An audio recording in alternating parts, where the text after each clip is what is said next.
Starting 0 ஏஜ்லேருந்து பண்ணும்போது அந்த long டியூரேஷனில் நீங்கள் பே பண்ணக்கூடிய அமௌண்ட் வந்து கண்டிப்பாக கம்மியாக தான் இருக்கும் எந்த ஒரு ஃபினான்ஷியல் ப்ராடக்ட்லையும். அதில் பெஸ்ட் வே அப்படின்னு பார்த்தீங்கன்னா தனி அக்கௌண்ட் செப்பரேட் பண்ணிட்டு அதில் அவங்க வந்து மேரேஜுக்கான அமௌண்ட் அவங்க சேர்த்து வச்சுக்கிட்டே இருக்கலாம். இந்த அமௌண்ட் அவங்க எவ்வளோ வச்சுக்கலாம்னு பார்த்தீங்கன்னா அவங்களுடைய இன்கம் ஓவராலில் 20% 30%. 20க்கு கம்மியாக அவங்க வந்து சேவ் பண்ண முடியாது. எனக்கு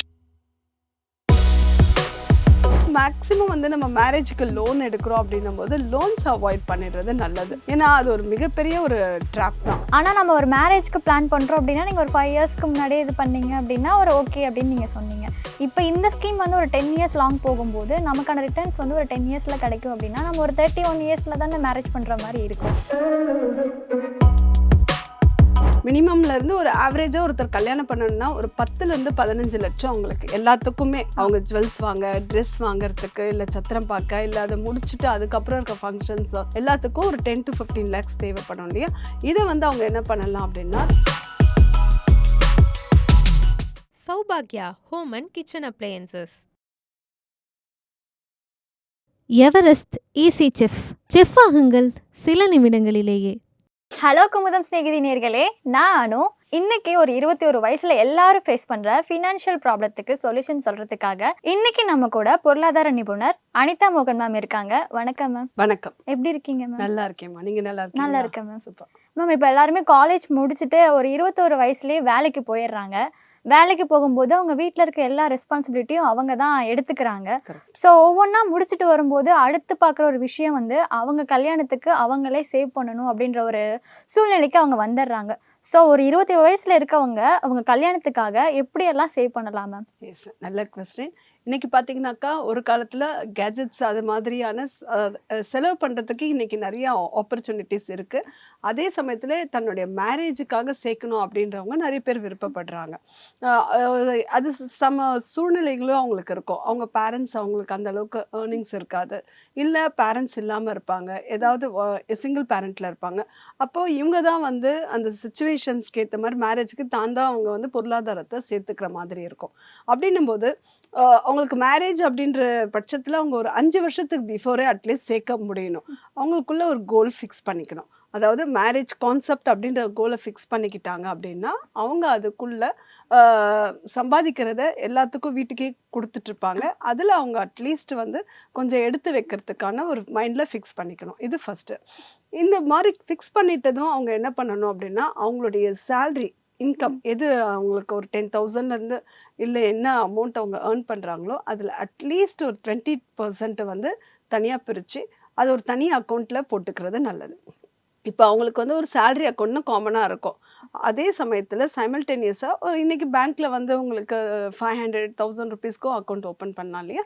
அதனால் அவங்க ஒரு தனி அக்கௌண்ட் வச்சுக்கிறது நல்லது. ஏன்னா இது பர்பஸாக மேரேஜ்க்காக அவங்க வந்து நிறைய விஷயங்கள் அதுக்கப்புறம் அதில் அவங்க நிறைய விஷயம் செலவு வரவு எல்லாத்தையும் அவங்க பேலன்ஸ் பண்ணணும்னா ஒரே அக்கௌண்ட்டில் அவங்க வச்சு பண்ணிட்டு இருந்தால் அவங்களுக்கு ஒரு கன்ஃபியூஷன் வரும்.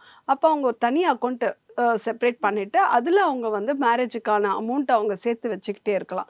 இந்த அமௌண்ட் அவங்க எவ்வளோ வச்சுக்கலான்னு பார்த்தீங்கன்னா அவங்களுடைய இன்கம் ஓவராலில் கண்டிப்பாக அட்லீஸ்ட் என்ன 5 இயர்ஸ் அப்படி இருக்கும் அப்படின்னு நம்ம ஒரு அசம்ஷன் பண்ணிக்கிட்டோம்னாக்கா அவங்க ஒரு 30%, 20லேருந்து 30%. 20க்கு கம்மியாக அவங்க வந்து சேவ் பண்ண முடியாது, ஏன்னாக்கா ஷார்ட் பீரியட் இருக்கும். அப்போ அந்த பர்சன்டேஜில் அவங்க அலோகேட் பண்ணிவிட்டு அவங்க வந்து மேரேஜுக்கு எடுத்து வச்சுக்கலாம். இது ஃபஸ்ட்டு. Okay ma'am. செகண்ட் என்னன்னாக்கா அவங்களுக்கு வேலைக்கு இருந்தால் யாருக்கு வேணாலும் ஒரு இன்க்ரிமெண்ட் இருக்கலாம், போனஸ் இருக்கலாம், ஏதாவது ஒரு லம்சம் அமௌண்ட் வருது அப்படின்னு வச்சுக்கோங்க. இப்போ கூட தீபாவளி முடிஞ்சுது அப்படின்னா ஏதோ ஒரு போனஸ் இருக்குது அப்படின்னா 50% வேணால் நீங்கள் இன்றைக்கி தேவைக்கு செலவு பண்ணிக்கோங்க. ஒரு 50% அதையும் எடுத்து நீங்கள் என்ன பண்ணுங்கள், அந்த நான் செப்பரேட் அக்கௌண்ட் சொன்னேன் இல்லையா, அதில் நீங்கள் ஆட் பண்ணிக்கிட்டே இருங்க. இந்த மாதிரி பண்ணுறது வந்து நாளைக்கு கல்யாணத்துக்கான சத்திரம் இல்லாட்டி ஒரு டெம்பிள் ஏதோ ஒரு செலவோ இல்லை அவங்க கோல்டு அவங்க ஸ்டார்ட் பண்ணணும் அப்படின்னா இந்த அலோகேஷன்ஸ் வந்து அவங்களுக்கு யூஸ்ஃபுல்லாக இருக்கும்.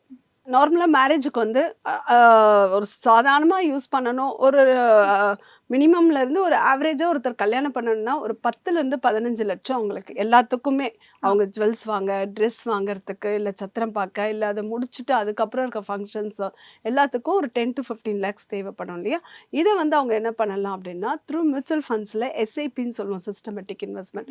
அது மூலயமா ஆட்டோமேஷன் மாதிரி பண்ணிட்டோம் அப்படின்னாக்கா, இவங்களுக்கு மாதம் சம்பளம் வருது, அவங்களுக்கு 5ஆம் தேதியில் ஏதாவது ஒரு டேட்டை ஃபிக்ஸ் பண்ணிவிட்டு மந்த் ஆன் மந்த் அவங்க ஒரு அமௌண்ட்டை ஃபிக்ஸ் பண்ணி அவங்க சிஸ்டமேட்டிக் இன்வெஸ்ட்மெண்ட்ஸில் பண்ணிடுறாங்க அப்படின்னா, அது ஆட்டோமேட்டிக்காக இது எவ்வளோ இருக்கணும்னாக்கா அவங்களோட இன்கம்லேருந்து 20 to 30% எடுத்து அவங்க சிஸ்டமேட்டிக் பண்ணிட்டாங்கன்னா ஆட்டோமேஷனில் போயிட்டே இருக்கும். நானாக எடுத்து வைக்கிறேன்னா நம்ம கண்டிப்பாக எடுத்து வைக்க மாட்டோம். பட் ஆட்டோமேஷன் அப்படின்னா பேங்க்லேருந்து ஆட்டோமேட்டிக்காக அந்த டேட்டில் அது ஃபிக்ஸ்டாக ஆட்டோமேட்டிக்காக போயிடும். இந்த மாதிரி அவங்க ட்ராக் பண்ணுறதுனால அந்த ஃபினான்ஷியல் டிசிப்ளின் அவங்களுக்கு வந்துடுது. அதே போல் 1லேருந்து ஒரு 5 வருஷம் அப்படின்ற டைம் பீரியடுனா அவங்க எப்படி எடுத்து வச்சுக்கலாம். இப்போ லம்சமாக ஏதோ ஒரு அமௌண்ட் 1 லட்சம் 2 லட்சம் என்கிட்ட இருக்குது அப்படின்னா அதையும் சில ஃபண்ட்ஸ் இருக்குது. ஒரு லிக்விட் ஃபண்ட்ஸ் இருக்குது. ஒரு 1 இயர்க்குள்ளே நான் இந்த அமௌண்ட்டு தேவை, 2-3 வருஷத்தில் நான் வந்து ஜுவல்ஸ் வாங்க போகிறேன் அப்படின்னா அதுக்கு கொஞ்சம் ஆர்பிட்ரேஜ் ஃபண்ட்ஸ் இருக்குது. இந்த மாதிரி கொஞ்சம் பேலன்ஸ் அட்வான்ஸ் கொஞ்சம் ரிஸ்க் கம்மியாக இருக்கு. ஓகே, ஈக்விட்டின்ற ஒரு 5 இயர்ஸ் போகும்போது கொஞ்சம் ஈக்விட்டி ஓரியன்ட் போய்க்கலாம். 5 இயர்ஸ்க்குள்ளே இருக்கும் அப்படின்னும் போது கொஞ்சம் கன்சர்வேட்டிவ், அதாவது ரிஸ்க் கம்மியாக இருக்கக்கூடிய ஒரு லிக்விட் ஃபண்ட்ஸ், அது எஃப்டியை விட கொஞ்சம் ரிட்டர்ன்ஸ் நல்லாயிருக்கும். அந்த மாதிரியான இன்வெஸ்ட்மெண்ட்ஸில் அவங்க பார்க் பண்ணிடுறனாலையும் அந்த மணி சேஃபாகவும் ரிட்டர்ன்ஸ் கொஞ்சம் அதிகமாக இருக்கும்போது அவங்களுக்கு அந்த இக்கட்டான சூழ்நிலையில் இல்லை மணி தேவைன்னும் போது நம்ம யாரையும் கேட்க முடியாதுல்ல, இந்த ஃபண்ட்ஸ் வந்து அவங்க எடுத்துக்கலாம். அவங்க ஃபிக்ஸ் பண்ணிக்கணும், இந்த அமௌண்ட் வந்து 1 இயரில் தேவை, இது வந்து 2-3 இயர்ஸில் எனக்கு தேவை, இது வந்து எனக்கு 5 இயர்ஸில். அப்படி என்ன ஏதாவது ஒரு பொருளை வாங்கணும் அப்படின்னா அவங்க அதுக்கேற்ற மாதிரி பிளான் பண்ணிவிட்டு அவங்க பிளான் அக்கார்டிங் டு தட் அந்த ஃபண்ட்ஸை வந்து அவங்க எடுத்துக்கிற மாதிரி வச்சுக்கிட்டா அவங்களுக்கு வந்து அந்த ஃபினான்ஷியல் பர்டன் இருக்காது. மேம், எஸ்ஐபி அக்கௌண்ட் பற்றி சொன்னீங்க. இந்த அக்கௌண்ட்டில் வந்து ஒரு 10 இயர்ஸ்க்கு இன்வெஸ்ட் பண்ணாதான் அதோட ரிட்டர்ன்ஸ் வந்து நல்லா கிடைக்கும் அப்படின்னு சொல்லுவாங்க. ஆனால் நம்ம ஒரு மேரேஜ்க்கு பிளான் பண்ணுறோம் அப்படின்னா நீங்கள் ஒரு 5 இயர்ஸ்க்கு முன்னாடியே இது பண்ணீங்க அப்படின்னா ஒரு ஓகே அப்படின்னு நீங்கள் சொன்னீங்க. இப்போ இந்த ஸ்கீம் வந்து ஒரு 10 இயர்ஸ் லாங் போகும்போது நமக்கான ரிட்டர்ன்ஸ் வந்து ஒரு 10 இயர்ஸில் கிடைக்கும் அப்படின்னா நம்ம ஒரு 31 இயர்ஸில் தானே மேரேஜ் பண்ணுற மாதிரி இருக்கும். இல்லை, அதாவது இவங்க என்ன ஃபிக்ஸ் பண்ணுறாங்க, இதில் வந்து நிறைய வெரைட்டிஸ் ஆஃப் ஸ்கீம்ஸ் இருக்குது உங்களுக்கு. நீ 5 இயர்ஸ் தான் பண்ண, இன்னும் டைம் இருக்குன்னா அதுக்கு கிட்டத்தட்ட பார்த்தீங்கன்னா 4000க்கு மேலே ஸ்கீம்ஸ் இருக்குது. ஓகே, அதுக்கு தான் சொன்ன conservative, high risk, moderate risk, இப்படிலாம் வந்து அந்த ஸ்கீம்ஸில் இருக்குது. இவங்க எனக்கு வந்து கல்யாணத்துக்கு இப்போ பேரண்ட்ஸே வந்து தன்னுடைய பொண்ணுக்கோ இல்லாட்டி பையனுக்கோ 5 வருஷம் எனக்கு டைம் இருக்குது அப்படின்னா அந்த ஃபண்ட்ஸ் வந்து ஹை ஈக்விட்டி ரிஸ்க் கொடுக்குற ஃபண்ட்ஸில் நாங்கள் கொடுக்க மாட்டோம். அதுதான் டிஃப்ரென்ஸு. எல்லாருக்குமே எல்லா ப்ராடக்ட்ஸும் சூட்டபிள் ஆகாது. அது ஒரு ப்ராப்பர் ஃபினான்ஷியல் அட்வைசரோடு அவங்க பண்ணும்போது கரெக்டாக அதை வந்து பிளான் பண்ணி கொடுப்பாங்க. அக்கார்டிங் டு தட் அது எத்தனை வருஷம் நம்ம வச்சுருக்கோம் அதுக்கான ரிட்டர்ன்ஸை வந்து கண்டிப்பாக பார்க்க முடியும். மினிமம் நீங்கள் 10 to 12% ரிட்டர்ன்ஸை கண்டிப்பாக பார்க்க முடியும் போது உங்ககிட்ட இருக்க மற்ற ஃபினான்ஷியல் ப்ராடக்ட்ஸை விட இது ஜாஸ்தி தான். Okay okay ma'am. Okay, so அந்த ஆங்கிளில் இது ஜாஸ்தியாக இருக்கும். மேம், நீங்கள் லிக்விட் இன்வெஸ்ட்மெண்ட் சொன்னீங்க அப்படின்னா என்ன மேம்? லிக்விட்னா என்னன்னாக்கா நீங்கள் எப்போ வேணாலும் எடுத்துக்கிற மாதிரி இருக்கணும். இப்போ நீங்கள் வந்து ஒரு 1 மந்த்தில் நான் எடுத்துக்கிறோம், நெக்ஸ்ட் டே எடுக்கணும்னா short term fund, ultra short term fund, money market fund, equity savings, இது மாதிரிலாம் மியூச்சுவல் ஃபண்ட்ஸில் நிறைய வெரைட்டிஸ் இருக்குது. இது வந்து லிக்விட்னா இப்போ நீங்கள் ரியல் எஸ்டேட்டில் போட்டிருக்கீங்கன்னா ஒரு இமிடியேட்டாக எடுக்க முடியாது, கரெக்டாக. அதே போல் வேறு ஏதாவது நீங்கள் ஒரு நகைச்சிட்டு கட்டுறீங்க, இமிடியேட்டாக ஸ்டாப் பண்ணி நான் மணி வேணும்னா எதுவும் எடுக்க முடியாது. தட் இஸ் கால் லிக்விடிட்டி அப்படின்றது. நான் நினச்சா அது என்னுடைய கண்ட்ரோலுக்கு மணி வரணும், ஈஸி அவைலபிலிட்டி. இது வந்து உங்களுக்கு வந்து மியூச்சுவல் ஃபண்ட்ஸில் இருக்க கான்செப்டில் லிக்விடிட்டி இருக்குது. அது நீங்கள் பெரிய அமௌண்ட்டாக இருந்தாலும் சரி, இல்லை ஷார்ட் பீரியடில் சின்ன அமௌண்ட்டாக இருந்தாலும் எதுவாக இருந்தாலும் லிக்விடிட்டின்றது வந்து ஈஸி ஆப்ஷன் மியூச்சுவல் ஃபண்ட்ஸ்ன்ற கேட்டகரியில் இருக்கனால மக்களுக்கு அது ஈஸியாக எப்போ வேணுமோ அதை எடுத்துக்கக்கூடிய ஆப்பர்ச்சுனிட்டி இருக்குது. அண்ட் ரிட்டர்ன்ஸும் உங்களுக்கு மற்ற ஃபினான்ஷியல் ப்ராடக்ட்ஸை விட அதிகமாக இருக்கனால இதில் நிறைய பேர் இன்வெஸ்ட்மெண்ட் பண்ணிகிட்ருக்காங்க. Okay ma'am. ஸோ அதுக்கப்புறம் நீங்கள் இன்வெஸ்ட்மெண்ட்ஸ் ஜுவல்ஸ் எல்லாம் அப்படி வாங்கணும் அப்படின்னா உங்களுக்கு ஒரு டைம் பீரியட் இருக்குது. 5 இயர்ஸ் 7 இயர்ஸ் டைம் பீரியட் இருக்குன்னா நீங்கள் வந்து ஜுவல்ஸ் வந்து இமிடியேட்டாக வாங்கணும்னு இல்லாமல் அதை நீங்கள் டிஜிட்டல் கோல்டாவோ இல்லாட்டி ஃபண்டாவோ ETF மூலயமாவோ நீங்கள் வச்சுக்கலாம். பேப்பர்லெஸ்ஸாக இருக்கும். அதுக்கப்புறம் உங்களுக்கு என்னைக்கு வாங்கணுமோ அன்னைக்கு இந்த யூனிட்ஸை நீங்கள் வந்து கன்வெர்ட் பண்ணி ஜுவல்ஸாக கொண்டு போயிடலாம். இந்த மாதிரி பண்ணுறதுனால அவங்களுக்கு வந்து ஒரு சேஃப்டி அண்ட் அவங்களுக்கு பியூரிட்டி கோல்டும் அவங்களுக்கு கிடைக்கும். நிறைய பேர் இன்ஸ்டெட் ஆஃப் நகைச்சிட்டு அந்த மாதிரி போடுறதுக்கு பதிலாக இந்த மாதிரி அவங்க பிளான் பண்ணுறது இன்னும் அட்வான்ஸ்டாக இருக்கும். இன்றைக்கெலாம் பார்த்தீங்கன்னா பேங்க்கில் ஒரு காலத்தில் நம்ம பேங்க்கில் போய் உட்காந்து செக் போடுறதா அதெல்லாம் இன்னைக்கு யாருமே பேங்க் போகிறது இல்லை, எல்லாமே யூபிஐ டிரான்சாக்ஷன். இப்போ எப்படி அந்த அளவுக்கு வந்து இன்னைக்கு ரூரல் ஏரியாஸ்லேயே அந்த டெவலப்மெண்ட் வந்துடுச்சோ, அதே போல் இன்னைக்கு கோல்டு சில்வர் அப்படின்றது யாரும் வந்து சேஃப்டியாக ஹெவி பொருளை நம்ம வாங்கி வைக்கிறதுக்கு பதிலாக இந்த மாதிரி ஒரு டிஜிட்டல் ஆப்பர்ச்சுனிட்டியில் நம்ம பண்ணுறதுனால அவங்க வீட்டில் அது வந்து ஸ்டோரேஜும் கம்மியாக இருக்கும். அதே போல் அவங்களுக்கு பியூரிட்டி கோல்டையும் ஈஸியாக லிக்விடேட் பண்ணக்கூடிய ஆப்பர்ச்சுனிட்டியும் இருக்கும். மேம் இப்போ நீங்கள் நகைச்சீட்டுக்கும் இடிஎஃப்க்கும் சொல்லிட்டு இருந்தீங்க. ஸோ இதில் நகைச்சீட்டை தான் பெரும்பாலும் மக்கள் போடுறாங்க. ஏன் இடிஎஃப் போடுறது இல்லை அப்படின்னா, நகைச்சீட்டு வந்து டேஞ்சிபிளாக இருக்குது. ஸோ அதை வந்து ஒரு ஃபிசிக்கல் ஃபார்மேட்டில் அவங்களால பார்க்க முடியுது, அதை நம்ப முடியுது. ஆனால் இந்த இடிஎஃப் அப்படிங்கிறது அவங்க ஃபிசிக்கல் ஃபார்மேட்டை பார்க்க முடியாதனால மக்களுக்கு அது மேலே அவ்வளோவா இது பண்ணுறது கிடையாது, நம்பிக்கை இல்லாத மாதிரி இருக்குது. இதில் எல்லாமே மக்களோட மைண்ட் செட் தான். ஸோ இதை எப்படி மேம் சேஞ்ச் பண்ணிக்கிறது? சரி, நீங்களே சொன்னீங்க மக்களுடைய மைண்ட் செட் அப்படின்னு சொல்லிட்டு. ஸோ ஒரு காலத்தில் பேங்க்கில் தான் நம்ம போய் செக்கு போடுவோம், கேஷ் டிராஃப்டிங் எல்லாமே நடந்துட்டு இருந்தது இல்லையா? இன்றைக்கி ஏன் அவங்க வந்து யூபிஐ டிரான்சாக்ஷனில் பண்ணுறாங்க? எதுவுமே கண்ணில் பார்க்குறதே கிடையாது. இன்றைக்கி நீங்கள் ஒரு நார்மல் வெண்டர், ஒரு பூக்காரமாக இருந்தாலோ இல்லை வெஜிடபிள் வெண்டர்ஸ் இருந்தாலும் இன்னைக்கு யூபிஐ அவங்க கையில் கேஷ் உடனே போகிறது இல்லைல்ல. நீங்கள் கேட்ட அதே டேஞ்சபிள் அப்படின்ற ஃபிசிக்கலாக அவங்க பார்க்கறது இல்லை, பட் அவங்க அக்கௌண்ட்டில் வந்துடுது. எல்லாமே வந்து ரெகுலேஷன், ஆர்பிஐயோட ரெகுலேட்டரியில் தான் யூபிஐன்றது. அப்போ அவங்களுக்கு அது வந்து ஒரு ஆர்கனைஸ்டு செக்டாரில் வந்து கரெக்டாக நடக்குதுன்ற மாதிரி தான்.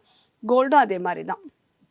இடிஎஃப் அப்படின்றதும் இல்லை ஃபண்ட் ஆஃப் ஃபண்டுன்றதும் மியூச்சுவல் ஃபண்ட்ஸ், இடிஎஃப் எல்லாமே வந்து செபியோட கைட்லைன்ஸ் எல்லாமே இருக்கிறனால இது வந்து ஏமாத்துறதோ, ஈவன் நீங்கள் நகைச்சிட்டுனா கூட நீங்கள் சில இது பார்த்தீங்கன்னாக்கா ஒரு சின்ன வீட்டு பக்கத்தில் இருக்க ரொம்ப வருஷமாக இருக்க ஒரு நகை கடையில் நீங்கள் சிட்டு போடுவீங்க. ஆனால் அவங்க அவங்க வந்து இது ரெகுலேட்டரியானா கிடையாது. அவங்க நாளைக்கு காணாமல் போயிட்டாலும் உங்களுக்கு எங்கே போய் நீங்கள் கம்ப்ளைண்ட் பண்ணுவீங்கன்னா போலீஸ் ஸ்டேஷனுக்கு தாண்டி நீங்கள் வேறு எங்கேயும் கம்ப்ளைண்ட் பண்ண முடியாது. வேற இது எல்லாமே வந்து நம்மளுடைய கவர்மெண்ட்டோடைய ரெகுலேட்டரி. எப்படி பேங்க் ஆர்பிஐயோ அதே போல் செபி ரெகுலேஷன்ஸ். அப்போ ரெகுலேஷன்ஸ் கீழே வரக்கூடிய எந்த ஒரு விஷயமும் கரெக்டாக இருக்கும் அந்த செக்டார்ஸாக. அப்போ நம்ம வந்து எப்படி யூபிஐ டிரான்சாக்ஷன் பேங்க்கில் நம்ம வந்து ஒரு இன்வெஸ்ட் நம்ம எதுவுமே மணியை கையில் பார்க்கறது இல்லையோ, அதே போல் தான் இதுவும் உங்களுக்கு வந்து யூனிட்ஸ் உங்கள் கண்ட்ரோலில் தான் இருக்கும். நீங்கள் அலோகேட் ஆகி உங்களுக்கு மெசேஜ், மெயில் எல்லாமே இருக்கணும். அப்படின்னும் போது அது ஓவர் த பீரியட் அதில் மாறிக்கிட்டே தான் இருக்காங்க. இன்னமும் அதை அவேர்னஸ் தெரியாமல் இருக்கும். அவங்களுக்கு எஜுகேட் பண்ணால் கண்டிப்பாக புரிஞ்சுப்பாங்களே தவிர இன்னமும் அந்த செக்மெண்ட்ஸில் இருந்து மக்கள் இன்னும் மைண்டில் வர்றதுக்கு கொஞ்சம் ஸ்லோ ப்ராசஸ் தான் இருக்கும். இதே மும்பையில் இதெல்லாம் பார்த்தீங்கன்னாக்கா இவங்களாம் இன்னும் ஃபாஸ்ட்டாக கோல்டு, இடிஎஃப், யூனிட்ஸ் இந்த மாதிரி தான் வச்சுருக்காங்க. மேக்ஸிமம் நிறைய பேர் அதில் இருக்காங்க. இன்ஸ்டெட் ஆஃப் ஃபிசிக்கல் வச்சுருக்க அதே அளவுக்கு டிஜிட்டல்லையும் வச்சுருக்காங்க. நம்மளுடைய தமிழ்நாட்டில் இன்னும் அந்த அவேர்னஸ் வந்து வர்றதுக்கு கொஞ்சம் நாள் எடுக்கும். ஓரளவுக்கு இன்றைக்கி வந்து மியூச்சுவல் ஃபண்ட்ஸ் இதெல்லாம் வந்து வந்துட்டு இருக்காங்க. கோல்டு, இடிஎஃப் எல்லாம் வந்து இப்போ நிறைய சோஷியல் மீடியா அவேர்னஸால் நிறைய வர சான்சஸ் இருக்குது. அப்போ ஆக மொத்தத்தில் நம்புங்க, கண்டிப்பாக நடக்கும் அப்படின்னு சொல்ல வரீங்க. கண்டிப்பாக. Okay ma'am. ஸோ மேக்ஸிமம் வந்து நம்ம மேரேஜுக்கு லோன் எடுக்கிறோம் அப்படின்னும் போது லோன்ஸ் அவாய்ட் பண்ணிடுறது நல்லது. ஏன்னா அது ஒரு மிகப்பெரிய ஒரு ட்ராப் தான். So personal loan, credit card loans இது வந்து பார்த்திங்கனாக்கா கல்யாணன்றது வந்து ஒரு சந்தோஷமான விஷயம். ஆனால் அது ஷார்ட் பீரியடில் இந்த சந்தோஷம் கொடுக்கும். நம்ம கடன் வாங்கி பண்ணால் அதுக்கப்புறம் கல்யாணம் முடிச்சதுக்கப்புறம் இவ்வளோ கடனை நான் அடைக்கணுமா அப்படின்ட்டு அது மலை மாதிரி அவங்களுக்கு ரொம்ப மலைப்பாயிடுறாங்க. ஸோ அதனால் மேக்ஸிமம் வந்து ஒரு personal loan, credit card loans avoid பண்ணிவிட்டு இந்த மாதிரியான சேவிங்ஸ், அதாவது சேவிங்ஸை வந்து கன்வெர்ட் இன்டு இன்வெஸ்ட்மெண்ட். சேவிங்ஸ் அப்படின்னு நம்ம ஒரு பேங்க்கில் சேவ் பண்ணுறதுக்கு பதிலாக இன்வெஸ்ட்மெண்ட்டாக இருந்ததுனாக்கா அந்த மணி க்ரோ ஆகிட்டே இருக்கும். கடனில் இருந்து அவங்க வெளியே வந்துடலாம். அவங்களுக்கு அந்த மேரேஜ்ன்றது ஒரு ஹாப்பியான ஒரு லைஃப்பை லீட் பண்ணுறதுக்கு இது ஒரு நல்ல ஆப்பர்ச்சுனிட்டியாக இருக்கும். கண்டிப்பாக மேம். நீங்கள் சொன்ன மாதிரி எல்லாரும் கல்யாணத்துக்கு வந்து கடன் வாங்கி கல்யாணம் பண்ணிடுறாங்க. அதுக்கப்புறம் அந்த கடனை கட்டும் போது தான் இதுக்கு கல்யாணமே பண்ணாமல் இருந்துக்கலாமேன்ற ஒரு மைண்ட் செட்கே வந்துடுறாங்க. கரெக்ட். மேம் இப்போ சொன்ன மாதிரி ஒரு யூஜி முடிச்சுட்டு வரவங்க வந்து ஒரு 21 வயசில் வேலைக்கு போக ஸ்டார்ட் பண்ணிடுறாங்க. யூஜி முடிச்சுட்டு பிஜி மேல் படிப்பு படிக்கிறதுக்காக அவங்க வெளியில் வரும்போது அவங்களுக்கு ஒரு 24, 25 வயசு ஆகிறது. ஸோ அதுக்கப்புறம் அவங்க படித்து முடிச்சதுக்கப்புறம் ஒரு 3 to 4 இயர்ஸில் வந்து அவங்க மேரேஜ் பண்ணிக்கலாம் அப்படின்னு ஃபிக்ஸ் பண்ணும்போது அதுக்கு முன்னாடி அவங்க பேரண்ட்ஸ் வந்து என்ன மாதிரியான ஸ்கீம் எல்லாம் அவங்களுக்காக போட்டு வைக்கலாங்க மேரேஜ்க்காக? மேரேஜுக்காக அப்படின்னும் போது இன்னைக்கு கேர்ள் சைல்டு வச்சுருக்கவங்க செல்வமகள் திட்டம் அப்படின்றாங்க. அண்ட் பாய் சைல்டு தான் செல்வமகன் திட்டம். இந்த போஸ்ட் ஆஃபீஸ் வந்து ஒரு காலத்தில் நலிவடைஞ்சு இருந்தது. இந்த மாதிரியான பிளான்ஸ்லாம் கொண்டு வந்ததுக்கப்புறம் இன்னைக்கு பார்த்தீங்கன்னா எப்படி ஒரு கேர்ள் சைல்டு இருக்கவங்க இல்லை பையன் இருக்கவங்க அந்த மாதிரியான இன்வெஸ்ட்மெண்ட்ஸ் வந்து இயர்லி வந்து மேக்ஸிமம் 1.5 lakhs. அது வரை உங்களுக்கு நார்மலாக 7% 8% நமக்கு ஒரு ரிட்டர்ன்ஸ் கொடுக்கக்கூடிய இடத்துல இருக்கனால போஸ்ட் ஆஃபீஸோட இது வந்து அவங்களுக்கு ஒரு சேவிங்ஸாகவும் ப்ரொடெக்ஷனாகவும் அது அவங்களுக்கு ஒரு சேமிப்பை வந்து உருவாக்கியிருக்கு அப்படின்றது. அது அந்த மாதிரியான இது இன்வெஸ்ட்மெண்ட்டை ஸ்ட்ராட்டஜி வச்சுக்கலாம். செகண்ட் பார்த்தீங்கன்னாக்கா, அவங்களுடைய குழந்தைங்களுக்கு அப்படின்னா மேரேஜ்ன்னு இல்லாம எல்லாரும் வந்து ஒரு சைல்டுனா மேரேஜ் மட்டும் ஃபோக்கஸ் பண்ண மாட்டாங்க. எஜுகேஷன் பிளஸ் அவங்களுடைய ஃபியூச்சர் லைஃப். ஈவன் நெறைய பேர் பார்த்தீங்கன்னா, தன்னுடைய குழந்தைங்களுக்கு அவங்களுடைய ரிட்டயர்மெண்ட்ட கூட பிளான் பண்றவங்க இருக்காங்க. எஸ், நான் அத நெறைய பார்த்துட்டுருக்கோம். அதேபோல என்ன பண்ணணும்னா, 0 ஏஜ், அதாவது இப்ப நான் கன்சீவா இருக்கேன் பிளான் பண்றாங்க. ஸோ நான் எப்படியும் அவங்களுடைய ஃபியூச்சர நம்ம பிளான் பண்ணி தானே ஆகணும். அந்த மைண்ட் செட் இன்னைக்கு வந்துருச்சு. எப்படி வந்து ஒரு ஸ்கூல்ல சேர்க்கறதுக்கு குழந்தை வயித்துல இருக்கும்போதே நான் அட்மிஷன் போடுறேன்னு சொல்றாங்க. அதே மாதிரி தான். ஸோ இன்னைக்கு குழந்தை இருக்கும்போதே ஈவன் அவங்க அப்பதான் மேரேஜ் ஆயிருந்தாலும் தன்னுடைய குழந்தைக்காகவும் பிளான் பண்ணிக்கிறவங்க பேரண்ட்ஸு யங்ஸ்டர்ஸ் நெறைய பார்க்குறோம், கப்புள்ஸ். இந்த மாதிரியும் நீங்க பிளான் பண்ணிக்கலாம். அப்போ ஸ்டார்ட்டிங் 0 ஏஜ்ல இருந்து பண்ணும்போது அந்த லாங் டியூரேஷன்ல நீங்க பே பண்ணக்கூடிய அமௌண்ட் வந்து கண்டிப்பா கம்மியா தான் இருக்கும். எந்த ஒரு ஃபினான்ஷியல் ப்ராடக்ட்லயும். அதுல பெஸ்ட் வே அப்படின்னு பார்த்தீங்கன்னா, through the mutual funds systematic investment பிளானாவோ, இல்ல உங்ககிட்ட லம்சமா மணி வந்து உங்களுக்கு ஒரு மேரேஜ்க்கு கிஃப்ட்டா கிடைக்குதுன்னு வச்சுக்கோங்களேன். ஸோ அப்ப அந்த மணிய எடுத்து நீங்க வந்து ஒரு லம்சம் இன்வெஸ்ட்மென்ட்டா போட்டிருந்தா, ஃபார் எக்ஸாம்பிள் நீங்க ஒரு 2002ல நீங்க ஜஸ்ட் ஒரு 1,00,000, வெறும் 1,00,000 மியூச்சுவல் ஃபண்ட்ஸ்ல ஒரு ஸ்கீம்ல போட்டிருக்கீங்கன்னா, ஒரு 12% ரிட்டர்ன்ஸ்ல பார்த்தாலே 14லேருந்து 15 லேக்ஸ் குடுத்திருக்கு வெறும் 1,00,000.